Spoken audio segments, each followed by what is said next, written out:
Namaskar learners, a very good afternoon to you all. I am Jaideep Sharma from the School of Social Sciences, and today I am here to discuss with you internship for the Bachelors of Library and Information Science program. This is a compulsory course which is BLII 230. It has been here for the last 3 years now, and we have seen that students have started enjoying doing this course, but still there are certain points which I find while discussing with students that they face problems in certain things. Therefore, we planned this session today and hope that based on the feedback given by the students, we'll be able to talk things about this particular course. We'll try to sort out issues. We'll try to explain the nitty-gritties of internship in BLIS. I'll try to be a little systematic, and my discussion today will be on what of internship, why of internship, and how of internship.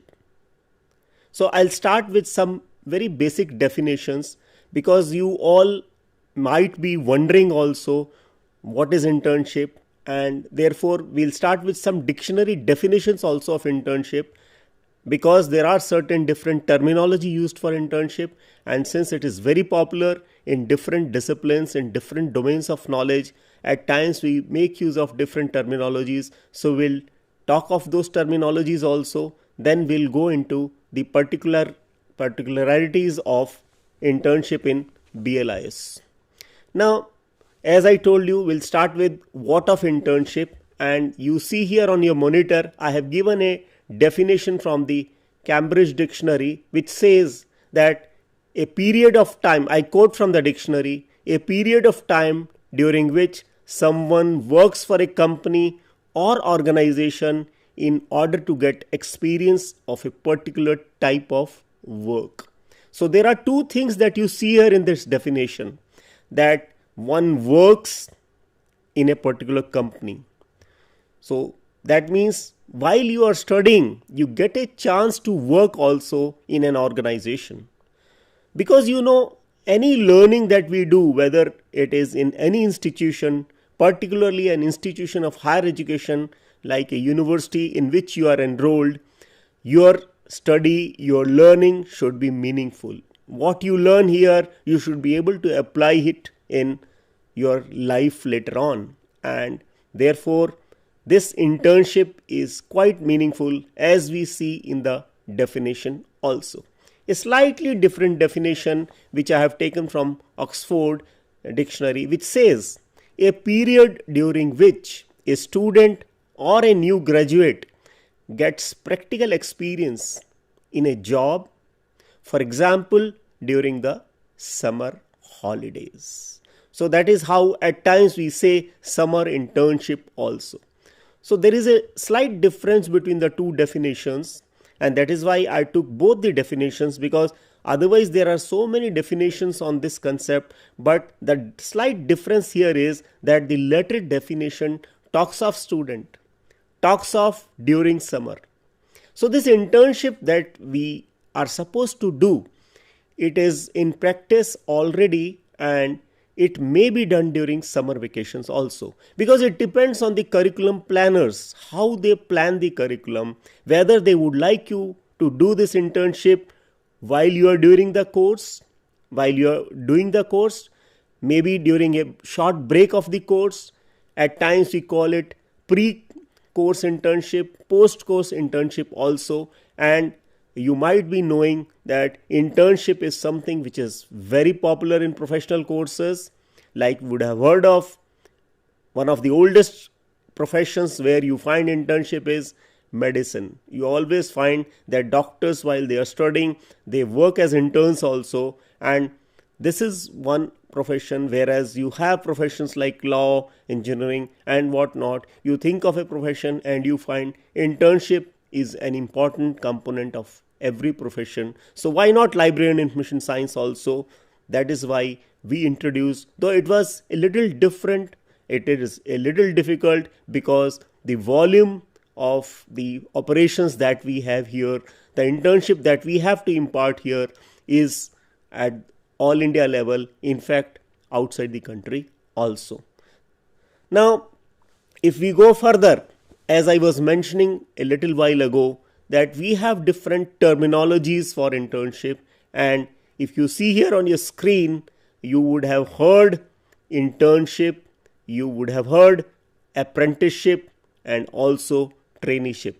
This slide that you see here, I have taken from the Wikipedia, that they have made use of 3 different terms, though generally more or less they convey the same. The purpose is that maybe while you are studying, you may be introduced to your workplace, you may be given a chance to see how things happen at the workplace, or maybe at times also it's not always while you are studying, maybe while you are on the job also, then also you may be put on to internship, but that is what is called apprenticeship. So therefore there is a slight difference, and if you see here on this slide, you find apprenticeship has been defined because there is a slight difference in the terminology in the European context and the American context, and it is apprenticeship that they make use of in the American context, and internship otherwise. But then the slight difference in literature is that when you talk of apprenticeship, it is generally on the job.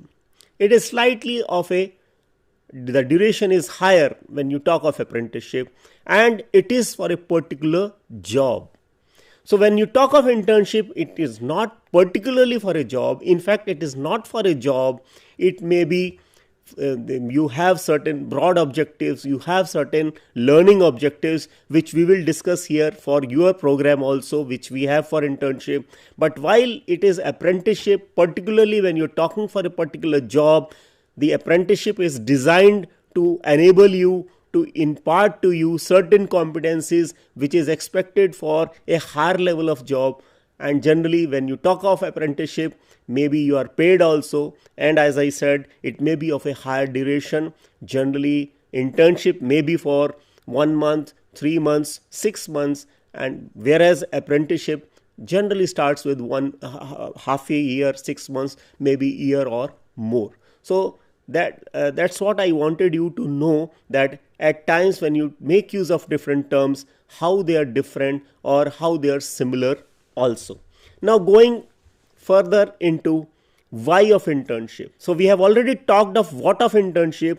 We have started with certain definitions. We have also talked of the terminology, and now we know how these are slightly different from each other.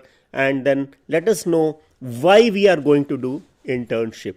Because earlier it was not part of the curriculum, but now for the last 3 years we have internship as an important component of the curriculum. It is not that it was not important earlier, but then things have changed, things have been changing. We were having internship also earlier for our students, but not in an organized way. Our students used to go for internship, but now it is an important component of the curriculum, an important component which has to be done. It is not optional. You have to go for internship. Now, when you talk of why, if you see here on your screen, you would see that I have started with LIS is a profession. Library and Information Science is a profession. So as I was mentioning about medicine, I was mentioning about law.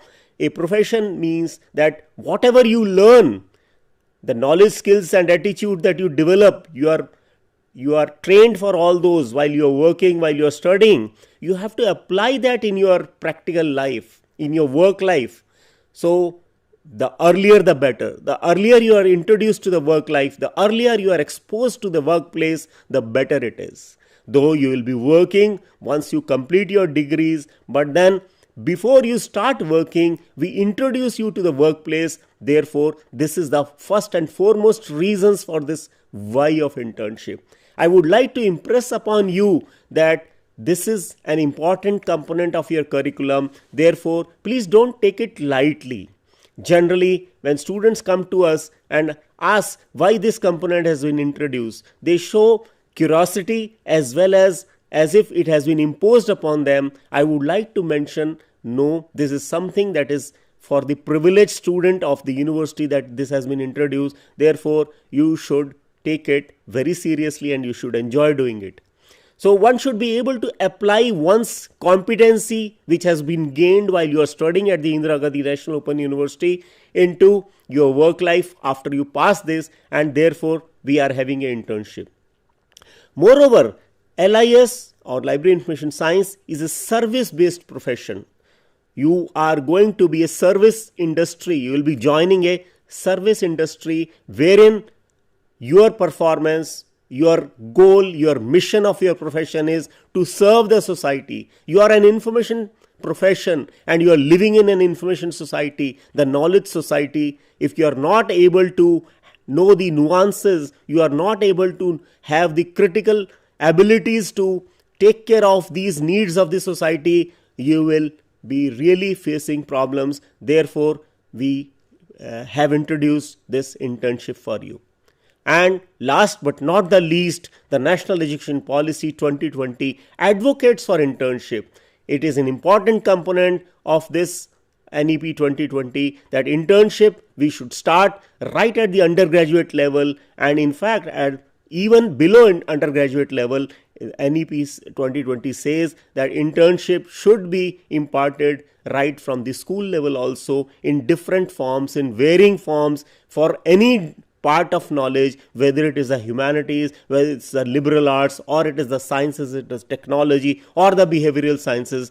Therefore, these are some of the reasons why you are going to do internship as part of your program.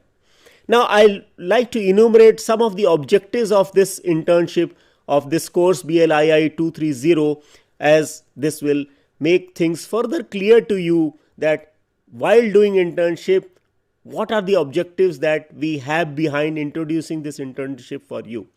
The first and the objective is that to familiarize yourself with the working environment of a library information center or an information institution, etc. You may be working in any type of information institution. It may be just a traditional library. It may be the National Library. It could be an archival library. It could be library of any institution, or it could be an information institution. It could be a traditional information institution. It could be a modern information institution. You have to familiarize yourself with the working environment. You might be studying in the theoretical courses, in different courses about all these things, but practically you go there and familiarize yourself. You also, this internship enables you to put your knowledge of what you learn here into practice in the real life situation. So anything that you learn here, anything, I say that whatever you study here, you find its application of all the things there. Therefore, this enables you to put this into practice. You are exposed to the different routines, operations, services, procedures of these information institutions. You also come to know the user requirements in different types of institutions. This internship also has an objective to train you in designing information services and products. You will be able to design them once you are put on this internship. This will also encourage you to do self-employment. You may not be working in some institution. You may have your own business. You may be doing your own startup. You may be having your own work which you may be able to employ others also into it. Therefore, this is also one of the objectives of internship. You will be able to fulfill the requirements of the society with regard to the needs of trained and skilled manpower in the information area. As I mentioned right now, that yes, we are living in an information society, in a knowledge society, and the society needs such people who are able to satisfy the information needs of this society. And also, you will be able to enhance the employability skills of yours. So, though you will be learning all these things not only through the different theoretical and practical courses, you have both theory and practice courses here, and the practical courses also enable you to put your knowledge into skills. You are able to translate all these knowledge into how to put them into application. But then this you will be doing when you work in that institution in the real life situation. How do you do this? So these are the objectives. To be more specific, the learning objectives means that once you have gone through this internship, you will be able to perform in-house library operations. You will be able to plan, initiate and execute automation and digitization in a library. Why I stress on particularly automation and digitization is because we are talking of information access 24/7 by 365 in different forms and formats, and therefore this is very important that you are able to provide information on the tips of a person. You are able to provide information at any point, at any place, in any situation to anyone. Therefore, you should be able to not only know that how you plan for this automation and digitization, you should be also able to execute this and provide services on the basis of that. While undergoing internship, you should also be able to know the administrative procedures that are involved while doing all this. And as I mentioned, you should be able to employ yourself and also create employment for others also. So that doesn't mean that you don't learn all these things while you are put on the job after completing your program. But yes, during internship, you are already inducted into all this. These all things you don't learn in 1, 2, 3, 6 months. This is a lifelong process. But then this internship puts you on the process of all this. You are initiated into all these things which you will be doing lifelong, and as I mentioned, the earlier the better. Since you are already initiated into it, you develop an attitude towards it. You make a good beginning while doing this, and therefore, and also you enjoy your learning here while you learn through your books, with your teachers, through your program. Now let us go into how of internship. We have already learned the what and why of internship. Now let us go to the operationalities of internship. How means what is it that we are going to do? So this slide, it shows to you, yes, that while you are doing internship, you will, as you see here in the red, that you will have to do internship 5 hours a day. And for 100 hours, you have to do this internship. And this is necessary for the course, that is BLII 230, that 100 hours of internship, 5 hours daily in a month. Generally, there are questions when students ask us, can I do it while breaking all this? Can I do it in 2-3 different periods of time? No, you cannot do it. It has to be done in continuity. Therefore, please see that before you start internship, you have 1 full month with you. There are at time casualties. There are certain things which come up suddenly. Therefore, you can take 1 day leave while you are doing it. You are entitled for that. But that doesn't mean that you should take a leave. Only in case of some situation that arises, that you may be able to take 1 day leave. Otherwise, it has to be done in continuity in a month. Generally, what we have planned, since we have 2 cycles for our admission, one is the January cycle and July cycle. Those who take admission in January cycle, we expect them to do internship in August, and those who take admission in July cycle, we expect them to do internship in January month. What is the reason for this? Because at times, I would like to explain the reason, because at times students come to us, the moment they take admission, they say, can we go for internship? No, that is not the right time to go for internship. We want you to learn different courses, to know what are the different courses, to be introduced to these courses, to also study them almost more than half before going for internship. Why? What is the reason why we want you to do that?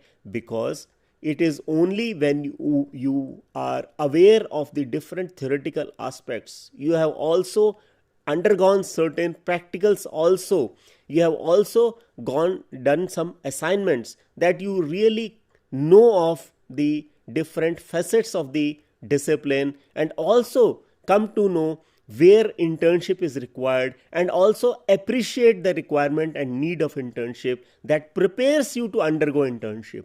Therefore, this gap has to be there. So just don't think the moment you enter the program you should be going for internship. No, that is not the right time. So I think it is quite clear that for the January cycle students, they should go for internship in August, and for the July session students, they should go for January next year for internship, and they should complete by February, and those who go for July, August should be able to complete by the beginning of September.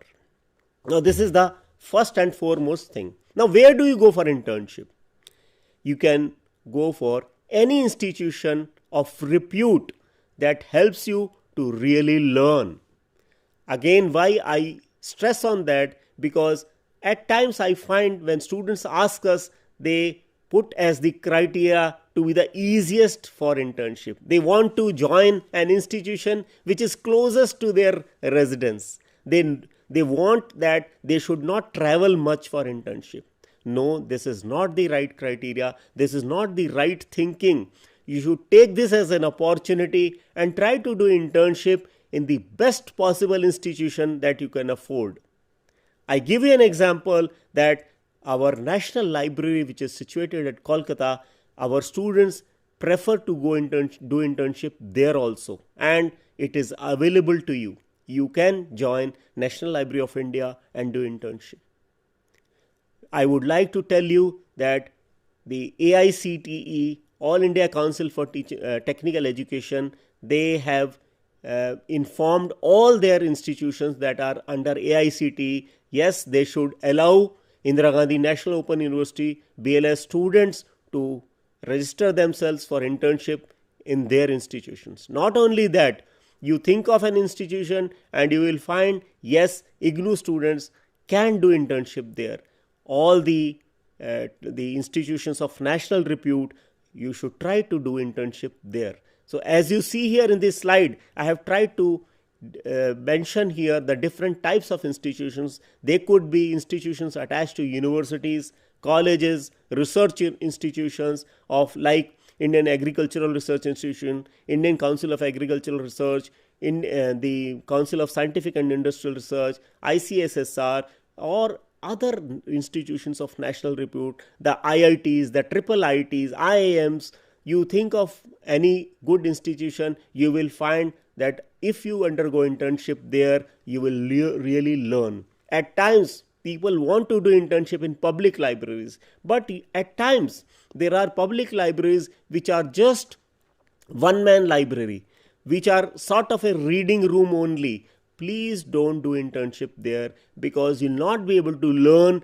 I will show you what are the different things that you have to learn, what are the different activities that you have to do. No, you'll not be able to do in such libraries which are just reading rooms, which provide you space for reading, which you provide you the minimum reading material only. They don't have all those different types of services and operations that we wish you to learn and undergo and practice while you are doing internship. You may be doing internship in some good public libraries like the Delhi Public Library in Delhi. Similarly, there are other public libraries of repute in other metropolitan cities also. Therefore, you can do that, but not under such libraries which are reading rooms and not libraries, where you have just newspaper or some magazines which you can just go and read there. No, these are not the libraries where you should go and do internship.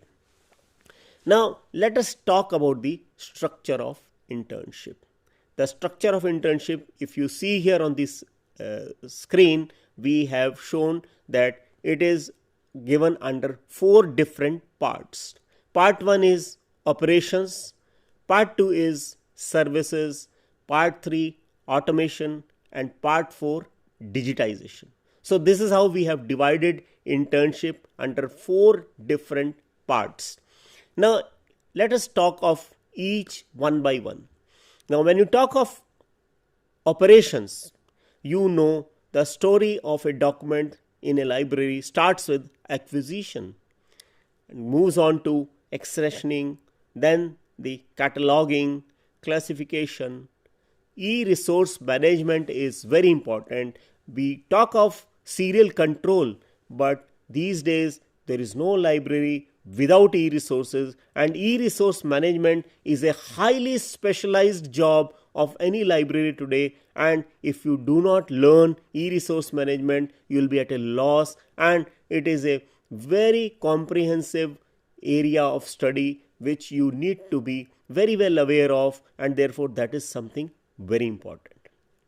Stock verification. You all know that we need to take care of the stocks of our libraries. This is a public institution. We need to maintain our stocks. We not only maintain our stocks for the purpose of having all intact, but also to know what we need to weed out. We may not need certain things. They may be obsolete. We need to weed these material out. Therefore, we need to do stock taking. We need to weed them, and therefore operations are of different types, and this you will be learning for 1 week. So for 1 full week you will be involved in understanding the operations, the how you do that, how do you identify these things, what are the different forms, what are the different procedures, how do you communicate with the different agencies, how do you communicate with the internal and external users that are there, and this activities you will learn in detail. And 1 week means out of the 100 hours you will be putting in 25 hours of your internship in the operations. Then next comes the services, another 25 hours for services like the reference service, the circulation service, the interlibrary loan service, the electronic document delivery service, the current awareness service, the selective dissemination of information service. You may be able also, maybe you may be taught of the website design also, and any other services like these days you have research services also in a library, and research data management and many other such services you will be taught. Therefore, another 25 hours, it's a minimum. You may devote more also, but we wish that at least this much you devote to this.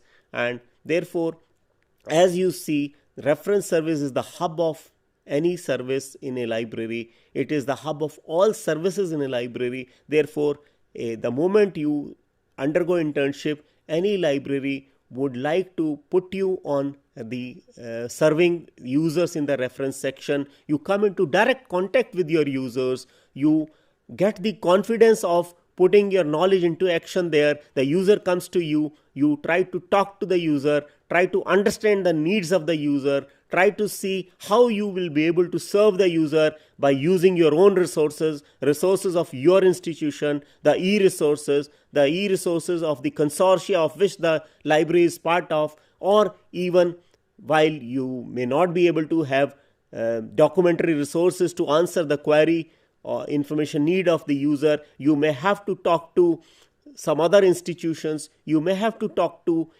individuals or experts, and therefore by undergoing this part of your internship where you are trying to give reference service, this gives you the confidence of knowing your user, talking to your user, knowing from him his information need, conducting a reference interview, and also handling different types of users. User may come with an anxiety. A user may be a simple user, a shy user, not able to tell you exactly what the person needs. And you may also be able to convert non-users into users by being on the reference section. So this is a very challenging and enjoying part of internship. Therefore, I would like you to devote as much time as possible in the reference section. Circulation section also introduces you the technology that we make use of in circulating books, the issuing and returning of books,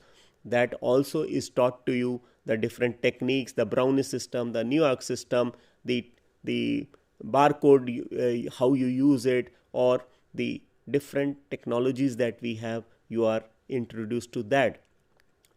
The interlibrary loan, you come to know what are the different institutions that are connected with your institution, how you communicate with them, what are the terms and conditions on the basis of which you share your resources with them, how you design those formalities, how the memorandum of understanding takes place between the institutions. So this all you learn while you do that.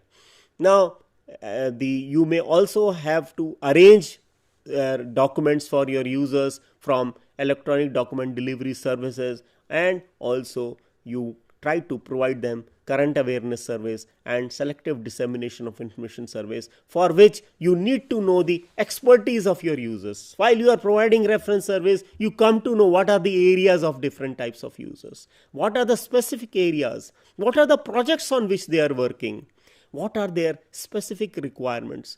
So next time, before they're asking for some information, you provide them in advance, you provide them in anticipation. So it's not that they ask you, before they ask you, you let them know, yes, this is available in their area of study. So that also you will learn while you are doing your internship. The next two very important components of your internship are automation and digitization. So while you automate your library, how do you plan it? How do you execute it? What software you have to use?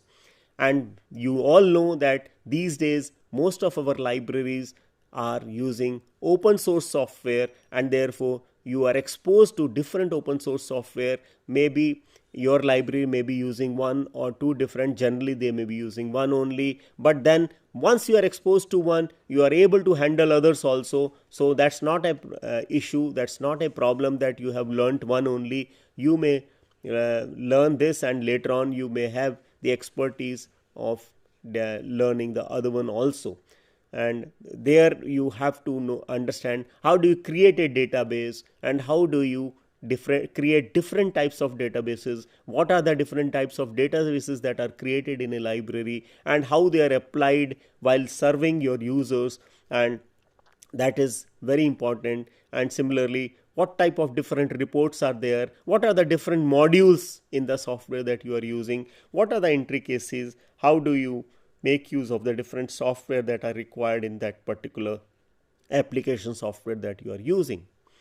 Now while you are digitizing, again you learn how to plan for it, you execute and you make use of that while serving your users, and for that also you make use of different software and open source software. You come to know of these different software and you use it for digitizing the materials, creating applications and products. You create institutional repositories, and you also preserve your resources. Now you have done this for 100 hours now. I think you are very clear that you require at least 100 hours. At times in certain institutions, when they admit you, they will say, we'll not do it for 100 hours only. We would like you to work for 2 months or 3 months.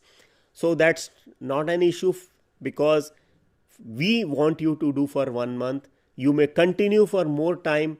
It depends on your convenience. But then if the institution wants that, that is an additional privilege that you are getting. Many institutions want you to do internship for 3 months, but then we need a certificate for 3 months. We need your report on the basis of 1 month, but then you may do it for 2 months or 3 months also. It's your choice, and that is really in your benefit if you are doing it, because not all institutions really offer you. Generally institutions may not offer, but there are some which offer for 3 months and 6 months, and at times some institutions pay you also while you do internship. So that is an additional advantage, but you cannot claim, you cannot ask them to pay you. It is their choice. So there are some institutions, maybe 10%, who pay also. So you may try for internship there also. Now, what records you have to maintain? You have to maintain a workbook. Workbook is a proof, yes, you have done internship. Yes, you have done for 100 hours. So for that, you maintain a attendance also for every day, what work you have done, your attendance from what time to what time, since you have to work 5 hours, a minimum that has to be entered in that workbook, and also every day what you learned. Those entries have to be there in the workbook and should be signed by a supervisor in the library. When you enter an institution or in library, you are assigned a supervisor who will closely monitor your internship, who will closely guide you, will also monitor you, and also tell us, yes, you have done well. Therefore, the supervisor is allocated to you and you work under the mentorship of that supervisor, and for that you have to prepare a workbook. And as we have mentioned to you that there are 4 different parts of your internship, you have to mention in this workbook under all those different parts: operations, services, automation, digitization, the different operations that you have learned. For every day, for every 5 hours, you have to mention this operation, this operation, this operation today, this today, this today. We want you to be very specific with the signature of the supervisor for every day, just to confirm, just to make us sure, yes, you have learned all those things. As this will be evaluated also, you will get marks out of 100. Therefore, the more you do, the better you do, the more exhaustively you have learned, the better marks also you score. Marks is one of the immediate objectives also, but the long-term objective is the learning will convert into your future prospects in the profession. Therefore, just don't think of the marks. It is a long-term investment that you are doing as part of your internship. Therefore, as I mentioned in the workbook, there have to be columns which you have to fill. I'll just show you these columns. If you see here, this is the format of the workbook for BLIS students, and on the extreme left you find there is a column for weeks: week 1, week 2, week 3 and week 4. And just adjacent to that you find it is the modules: operation, services, automation and digitization. And similarly, after that you have columns for the different tasks that have been assigned to you. If you have done that, you have to fill that 1, 2, 3, 4, 5 every day, like that, with the names of those things that you have done, to be signed by the supervisor every day. This work that you prepare as a workbook carries 30 marks. Please note that this internship is for 100 marks, but when you prepare this workbook, this is for 30 marks. And these 30 marks, you can secure 30 out of 30 also if you do it in such a planned way and you report it in such a planned way. And you have to pass with 50% marks in your workbook and the second component, which I am going to discuss right after this. Therefore, please note that these getting 50% marks is very important. If you get less than 15 out of 30, you fail and you have to do it all over again next year. The second part is you have to prepare a detailed report, as you see in the slide here, that you have to prepare a detailed report of what you learned. And I'll tell you about this report also immediately after this. This report carries 70 marks and you have to secure a minimum of 30 marks, 35 marks in this report. That means 50% in report and 50% in the workbook. Then only you pass, otherwise you have to do it all over again. Now let us come to the report. There is a format for the report and it starts with acknowledgement, as generally it is part of any report. Then an abstract of 200 words. Abstract means you just summarize your report in this 200 words, that the evaluator who evaluates your report, the evaluator will not be your supervisor who, while you worked in the library, evaluator will be an approved evaluator of the university. which will be got done by the university. Therefore, you have to prepare this in this format. After the abstract of 200 words, you have to start with an introduction where you give a brief outline of the institute, the department for which you have worked. You will summarize the work you have done and clearly state the objectives of your internship, and also state the importance of internship. Then next comes the modules that you have learned. You have to describe the different modules that you have learned. As I was mentioning, the operations, services, automation and digitization, you have to briefly describe them. Then you may describe the institution where you have worked, starting with its history, its collections, its staff, its status of automation, its status of digitization, these services. What you have learned, the learning outcomes, the conclusion, suggestions, appendices. You may like to attach the different forms and formats that are used in the institution. You may also like to append certain pictures, diagrams, photographs, websites, also anything that you have consulted that shows that goes in your benefit, that yes, you have worked, and that adds as a proof of your working in your internship.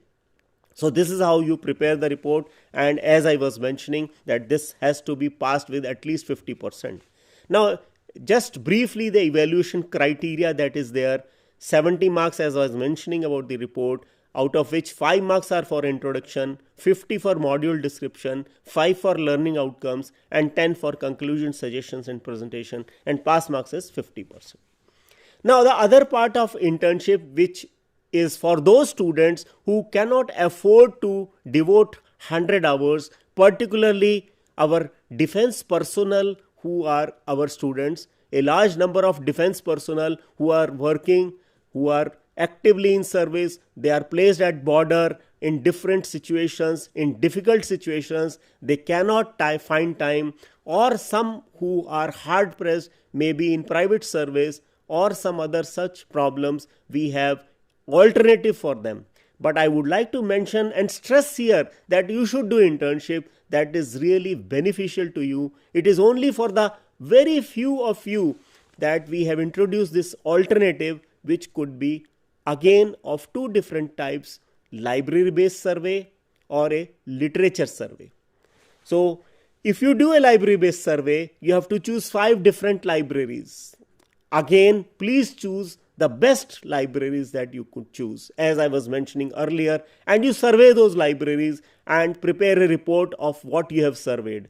We have given you a idea how do you survey. That you may you may start with its mission, vision, its collection, its staff, its services, its procedures, and prepare a report accordingly, as you see here on your screen, starting with an abstract, an introduction, the institution, the 5 libraries, and describe them systematically, their collection, their services, and the status of automation, digitization, their presence on the web, on the social media, and this is how you prepare, and a conclusion, suggestion, references, appendix with all those appendices. So this is basically, you should try to visit those institutions. You also try to visit online those institutions and try to evaluate those institutions according to the literature that presents how such an institution, such a library information center should be, and try to present this in the form of a report. The next part of the alternative is a literature survey. You may also undertake a review of literature. Based on the literature survey, you collect literature on a topic of your choice. The topic should be current, should be meaningful, should be of use, because this prepares you to do research later on. So this is basically for those students who are not able to devote those 100 hours and may like to go for higher studies later on, maybe doing research later on, or work in research libraries or research institutions.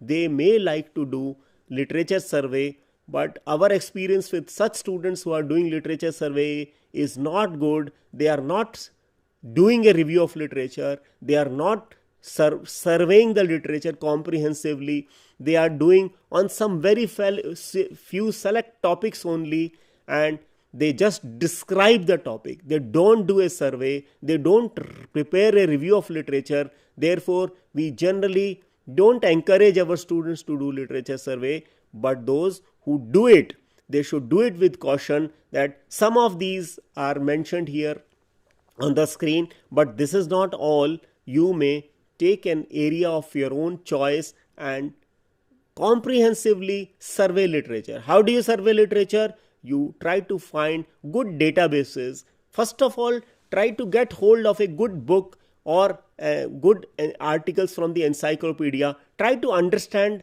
what is the topic on which you want to do a review of literature. Try to see the ramifications, the different parts of that, the different facets, sub-facets, the structure of that part of the subject should be very clear in your mind, and thus you come to know, yes, these are the different aspects on which you have to collect literature.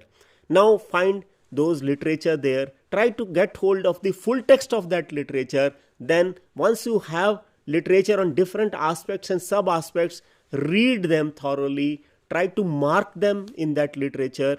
Try to group them. Try to classify in the different aspects and sub aspects of that, and try to see what are the different types of articles. They may be just informative articles, they may be opinion based articles, they may be research articles, they may be survey based articles. Try to group them and try to put marks in them, and then try to summarize them, and then try to, after summarizing them, put them in relation to each other. Now there is a problem when you do a review of literature and prepare a survey report. The problem is you tend to copy from there, and that results into plagiarism. Therefore, if you are doing a review of literature, that is the best way of doing it, is that you understand the different aspects of the topic, you get a hold of it, you try to understand it first of all, then see what are the different types of literature, how they are different from each other, how they are similar to each other, and learn how to refer to them, how to refer them, give them as references in your report, and thus you get the expertise, you do it well, you do not fall into the trap of copy paste, and you don't plagiarize that. You try to put it in your own words, and for that you have to be very clear. You may have just 15 references. Don't go, you may read 20, 25, 30, 40, but you may make use of 15 only, but then you should be very confident, yes, this is what you have done. So on the basis of that, you prepare a report, and once you prepare a report, you will be presenting it, and for that you will have to go, a viva voce will be taken. Whether you prepare a library survey based report or a literature survey report, a viva voce will be taken, and that will be for 30 marks. You have to pass both with 50% marks. That means 70 your library based report or literature survey report, you have to get a minimum of 35. And if when viva is done, you have to score a minimum of 15 marks out of 30. Otherwise you have to do it all over again. If you see the evaluation criteria on your screen here, you will find, yes, the viva voce 30 marks, the report 70 marks, out of which introduction carries 5 marks, introduction and methodology 5 marks, the module descriptions 25 marks, and website and social media presence and about the library 10 marks. And this is how it is divided, and this is how you will be evaluated on the basis of that. So when you do your review of literature, the evaluation will be on the presentation of the topic as well as contents of the topic. At times we find, as I mentioned here in this slide, that the review of literature is always found wanting. First of all is that it is not a review of literature. The contents is found missing.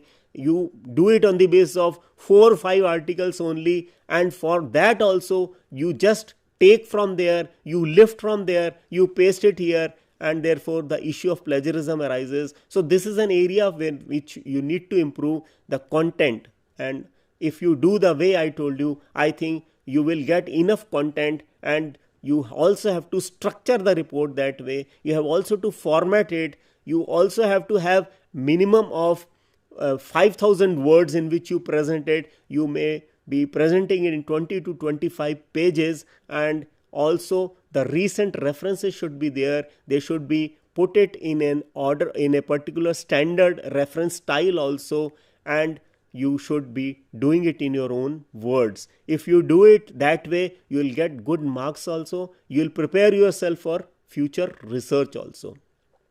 So I would like to summarize internship once again, that there are 3 different components in internship. You may opt for internship where you work in an institution for 100 hours. If for 1 month, you cannot do it in breaks of 1, 2, 3. No, it has to be done in continuation. For January cycle students, it has to be done in July. For January session students, it has to be done in August. For July session students, it has to be done in January.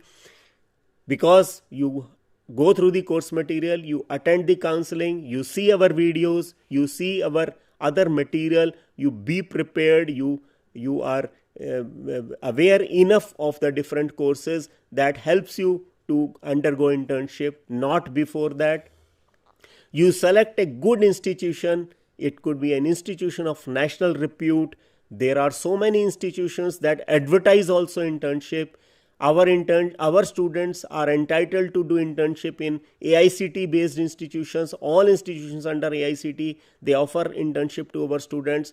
The national level institutions, the IITs, the IIMs, the different the CSIR, ICAR, they also, ICHR, they also offer internship opportunities to our students. Different universities, central universities, state universities, they also take our students.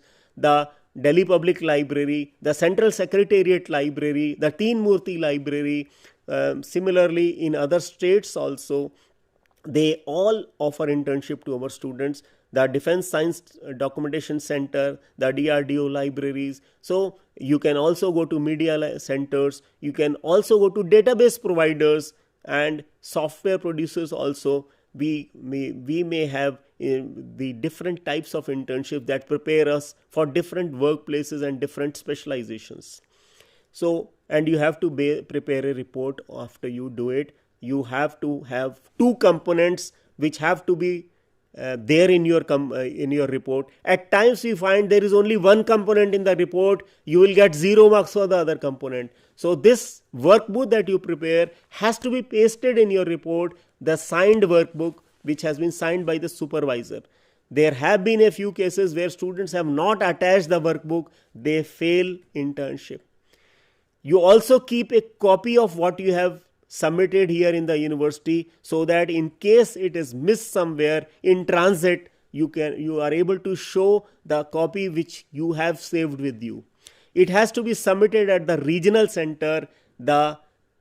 If you are not able to submit at the regional center, at the student evaluation division here, Viva is conducted for those who do not do internship, who either do a library based survey or a literature survey, and that Viva is for 30 marks, generally done before the term end examination, and therefore if you miss that, then you also miss, your results are declared late. Therefore please see that the dates are followed, and the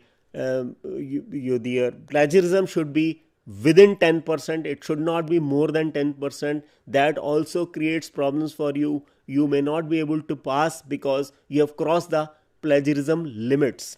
And similarly, for those who do internship, they have to see that the workbook has been signed by the supervisor who has been assigned to you, and it has to be in the particular form and format that we have made for you. You may get it typed. At times people ask us whether we have to use the same format that we have given in the Gyan Kosh or our program guide. No, you can do it. You can do it in your own way, because you need space for that. So that is not an issue. You can do it. So I think we have discussed the evaluation criteria also. So if you follow all these which are available on egyancoach.ac.in, you will be able to present in the best possible way as we have requested you, and you will be able to get good marks also. So I think this is all for the day. If you have any questions, any queries, you can send a mail to us. We'll answer you. Thank you.